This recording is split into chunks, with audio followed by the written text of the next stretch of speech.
വിശുദ്ധരോടൊപ്പം June 12 സഹാഗോണിലെ വിശുദ്ധ John. സ്പെയിനിൽ സെയിൻ ഫഹോബസിൽ John ജനിച്ചു. 26-ാമത്തെ വയസ്സിൽ പുരോഹിതനായി. ജോൺ പാപങ്ങളിൽ നിന്നും അകന്നു ജീവിച്ചുവെങ്കിലും തന്റെ ജീവിതം ലൗകികാത്മകമാണെന്ന് തോന്നി. അദ്ദേഹം വൈദിക സ്ഥാനങ്ങൾ ഉപേക്ഷിച്ചു. ദാരിദ്ര്യത്തിലും ആശാനിഗ്രഹത്തിലും ജീവിക്കുവാൻ തുടങ്ങി. ജ്ഞാനവായനയും ധ്യാനവും പ്രാർത്ഥനയും ലൗകിക സന്തോഷങ്ങളെക്കാൾ നിർമ്മലമായ ആനന്ദം നൽകുമെന്ന് അനുഭവം കൊണ്ട് അദ്ദേഹം മനസ്സിലാക്കി. 1463 അദ്ദേഹം അഗസ്റ്റീനിയൻ സഭയിൽ ചേർന്നു.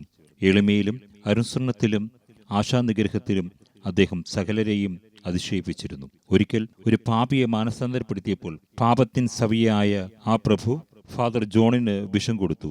1479 ജൂൺ 11 അദ്ദേഹം മരിച്ചു.